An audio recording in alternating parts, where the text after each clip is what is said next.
안녕하세요. 이혼을 생각하고 있는 30대 여성입니다.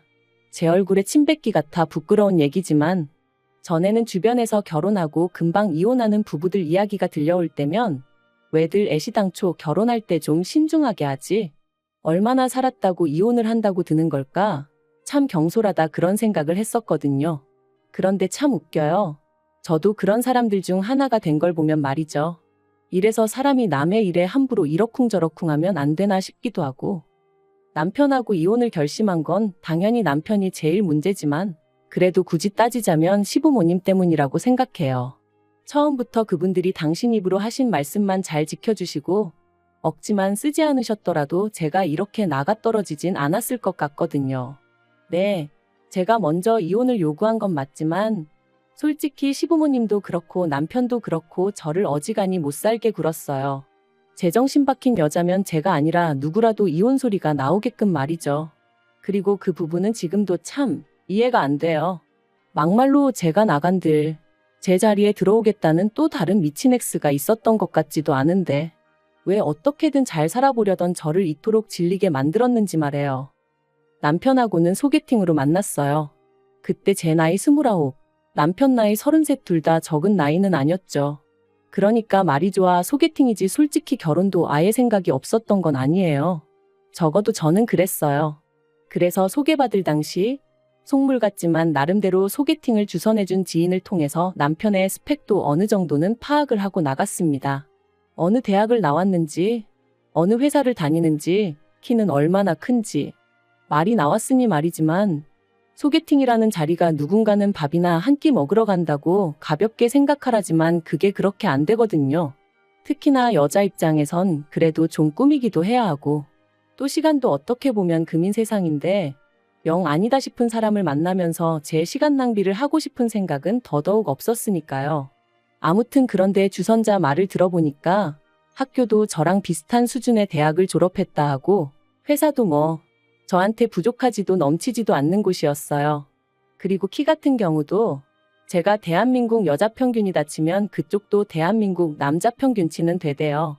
그래서 그럼 한번 만나봐도 되겠다 싶었죠.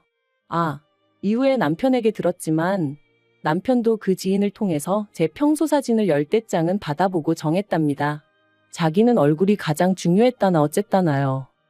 아무튼 그렇게 서로 어느 정도는 파악을 하고 만나서 그런가 쓸데없이 시간 낭비를 하는 기분은 아니었어요. 바로 서로의 취향이라던가 서로에게 직접 묻지 않으면 알기 어려운 것들을 알아가는데 시간을 쓸 수 있었으니까요. 그리고 다행히 저희 둘은 여러 가지 면에서 통하는 부분이 많았습니다. 그래서 이후로 4번의 만남을 더 갖고 바로 연애를 시작했어요. 그리고 그렇게 만난 지 1년쯤 되었을 때 남편이 먼저 결혼 이야기를 꺼내더라고요. 남편에게 할머님은 굉장히 중요한 존재라 했습니다. 어린 시절 시부모님이 맞벌이를 하시느라 남편을 돌보지 못하셨는데 특히나 아버님은 지방을 돌아다니며 돈을 버시다 보니 2달에 한 번 정도 얼굴을 비추신 게 전부였대요. 그리고 사정이 그렇다 보니 할머님께서 남편을 거의 키워주시다시피 하셨고 그래서 남편도 실제로 할머니에게 무척이나 큰 애정을 갖고 있었어요. 그런데 이제 그 할머님이 80이 넘어가시니 왠지 마음이 급하다면서 저랑 결혼해서 증손주도 안겨드리고 싶고 뭐 그렇다고 하더라고요. 그리고 이건 솔직히 제가 기대한 프로포즈 멘트와는 많이 달랐습니다. 너를 사랑한다, 너 아니면 안 된다. 이런 이야기가 듣고 싶었지. 너랑 잘 사는 모습을 보여드리고 싶다. 안심시켜드리고 싶다. 왠지 할머님을 위해서 결혼식을 서두르는 기분이었달까요? 그래서 저는 고민 끝에 남편에게 제 속마음을 밝혔어요. 정말 나를 사랑하긴 하느냐고요. 그랬더니 남편이 자기가 원래 말을 잘 못하지 않냐면서 왜 자기 말을 안 좋은 쪽으로 해석하느냐고 오히려 자기가 서운한 애 어쩌네 그러는데 싸우자고 꺼낸 얘기는 아니었으니 더는 뭐라 따지지는 않았어요. 그리고 이후로 남편이 어떻게든 저를 달래주려고 노력도 했고요. 그래서 결국 결혼하는 쪽으로 마음을 굳혔죠. 그런데 막상 결혼 준비를 시작하니 남편은 모아둔 돈이 6천 정도 있었고 저는 1억 정도 있었어요. 물론 남편은 차도 있긴 했지만 10년이나 된 경차라서 솔직히 재산으로 느껴지진 않았고요. 그래서 그동안 돈 벌어서 다 뭐 했냐고 단도직입적으로 물었습니다. 참고로 결혼을 앞둔 사이에 이 정도는 당연히 물어볼 수 있다고 생각했어요. 그랬더니 부모님하고 할머니한테 자기가 아무래도 3대 독자다 보니 효도 좀 한답시고 이래저래 선물도 해드리고 많이 챙겨드렸다나요? 그런데 결혼하면 그런 건 이제 없을 거라고 하더라도 매번 저랑 꼭 상의하고 할 거라고. 그래서 알겠다고 했죠. 그리고 상황이 그렇다 보니 양가로부터 도움을 안 받을 수가 없었습니다. 1억 6천으로 결혼식도 올리고 혼수도 하고 신혼집까지 구한다는 건 서울에선 너무 빠듯하다 싶었거든요. 그런데 다행히 상견례 자리에서 사실 돈 이야기라는 게 시댁 쪽이건 저희 쪽이건 먼저 말 꺼내기가 편하진 않은 주제잖아요. 그런데 저희 시부모님 두 분 다 하시는 말씀이 그래도 명색이 3대 독자인데 걱정 말랍니다. 그러면서 자기들은 7천 정도 해줄 수 있는데 저희더러 맞출 수 있겠냐대요. 솔직히 전 3대 독자가 어쩌고 그러시길래 집까진 아니어도 한 1억은 해주시려나 그런 생각을 했는데 말이죠. 아무튼 저희 부모님도 7천씩 해주자 하시니 알겠다 하셨습니다. 그래서 계산해보니까 이래저래 3억이고 거기에 부족한 건 대출 좀 받으면 되겠다 싶대요. 그런데 결혼식을 한 달 앞두고 시부모님이 일방적으로 기도 안 차는 말씀을 하셨습니다. 주기로 한 7천을 못 주게 되셨다는 거예요. 그리고 그 이유는 더 황당했는데 아버님한텐 결혼 안 한 여동생 그러니까 저한텐 고모님이 계셨거든요. 그런데 그 고모님이 갑자기 내일 가게를 차린다며 돈을 좀 보태달라고 했고 그래서 일단 급한 대로 그쪽에다 5천을 보내주셨다나요? 어이가 없었죠.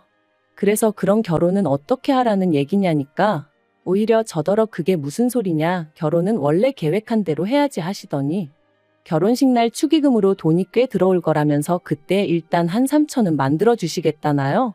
3천이 안 되면 그땐 당신들이 대출을 받든 뭐라든 어떻게든 채워주시겠다면서 말이죠.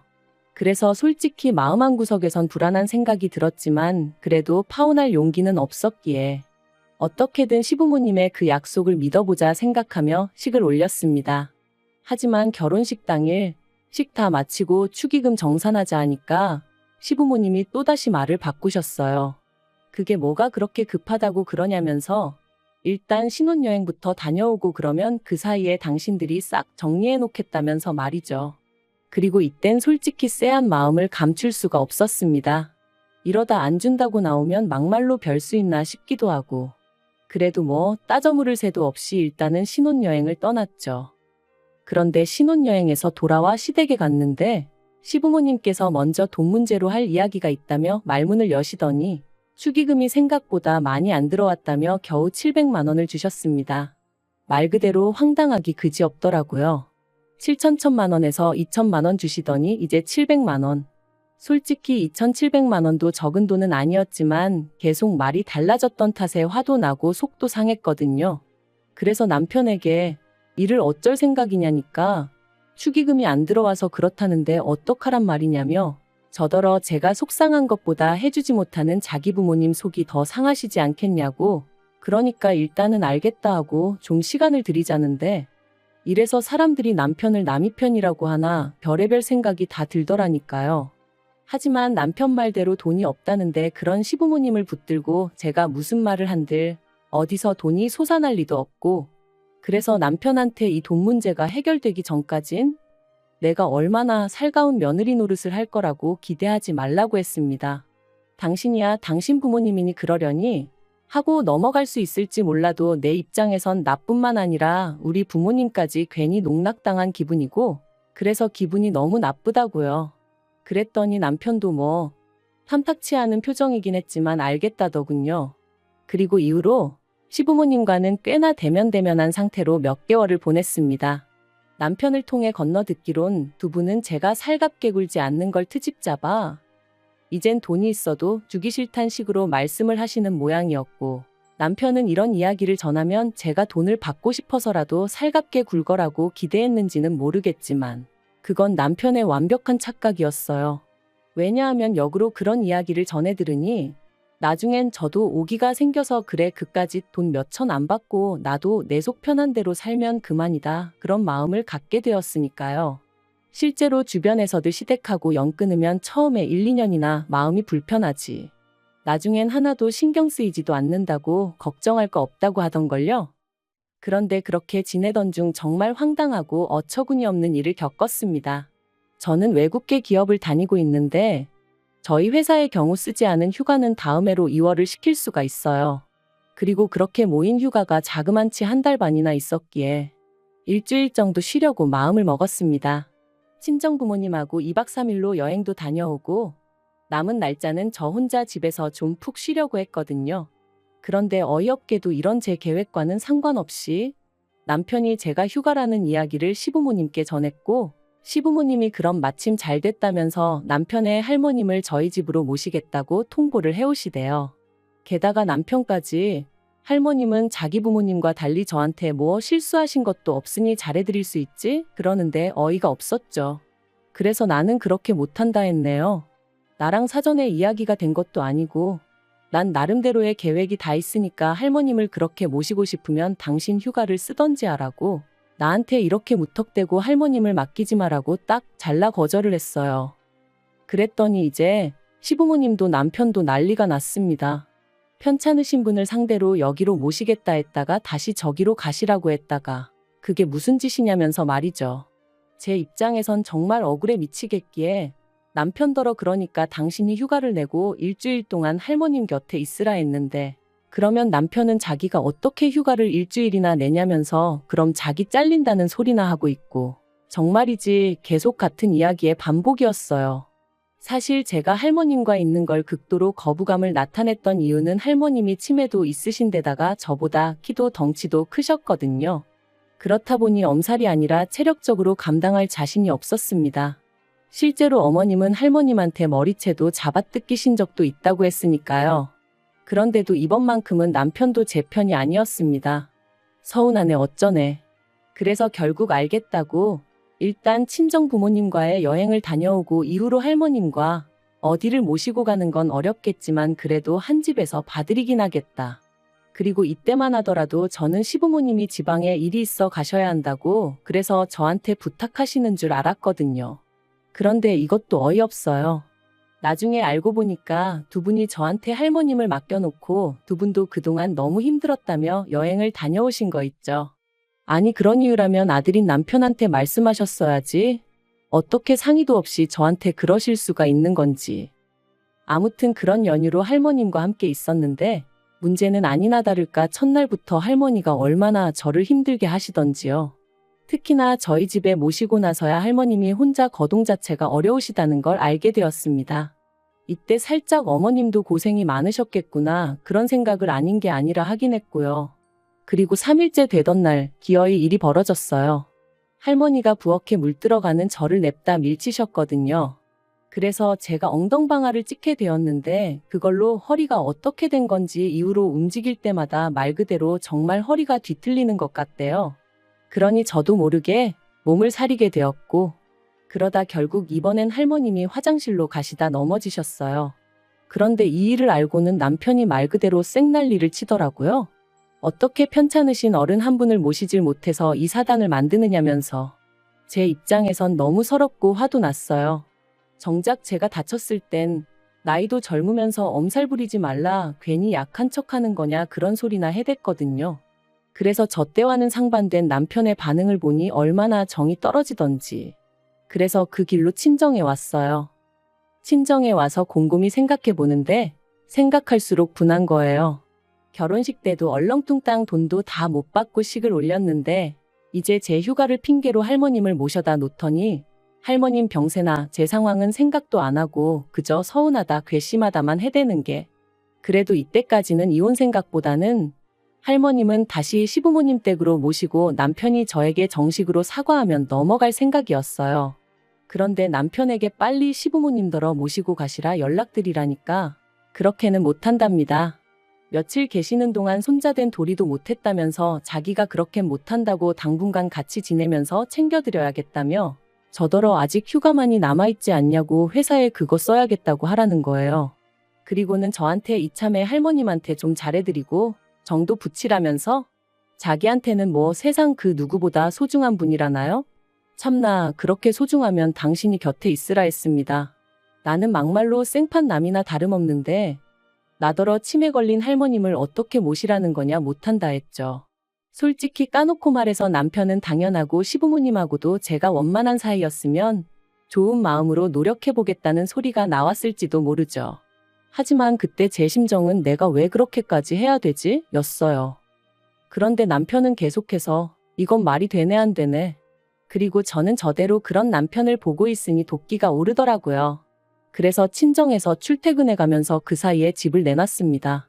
여담이지만 처음으로 남편이 결혼할 때 돈을 쥐꼬리만큼 들고 와서 다행이란 생각이 들었어요. 그래서 제가 제 명의로 집을 계약할 수 있었거든요. 아무튼 부동산에다가 금매로 내놓고 또 타이밍 좋게 사겠다는 사람이 나타나서 남편에게 집 팔았으니 그런 줄 알고 할머니 모시고 나가라 했습니다. 그랬더니 남편은 남편대로 자기 이제 회사 복귀해야 되는데 무슨 말도 안 되는 소리를 하냐면서. 알고 보니 남편은 제가 결국 체념하고 돌아와서 할머님을 모실 줄 알았던 모양이에요. 어이가 없었어요. 무슨 근거로 그런 착각을 하나 싶은 게. 그리고 그렇게 남편하고 대판 싸우고 결국 이혼 이야기가 아닌 게 아니라 나왔죠. 저처럼 계산적인 여자하고는 자기가 질려서 못 살겠다길래 나야말로 너나 너희 가족처럼 염치 없는 사람들하고는 두 번 다시 상종도 못하겠다 해가며 어쨌든 또 하나 다행이었던 건 결혼 비용 문제로 마음이 많이 상했던 만큼 혼인신고는 미루고 있었거든요. 그래서 이혼하는 건 일도 아니었어요. 다만 남편이 자기가 결혼할 때 들고 온 돈을 고스란히 돌려달라길래 그걸로 또 한바탕 소란이 있긴 했었지만요. 남편은 저랑 헤어지고 자취방을 구한 듯했고 할머님은 시부모님 댁으로 가신 눈치예요. 남편이 저 때문에 할머님 건강만 악화되셨다며 책임을 묻겠다길래 그러라 했는데 뭐 아직까지 이후로 들려오는 소식은 없네요. 저희 헤어질 때 시부모님도 당연히 난리셨어요. 그까짓 돈 몇천 때문에 그러냐며 저더러 밴댕이 소갈딱지라는 둥 아주 쪼잔한 애라는 둥 막말을 하셨는데 저라고 헤어지는 마당에 뭐 한다고 그런 소리를 듣고만 있었겠어요.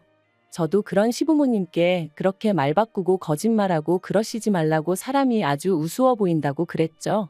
솔직히 윗사람한테 욕먹는 아랫사람보단 아랫사람한테 욕먹는 윗사람이 타격이 더 크잖아요.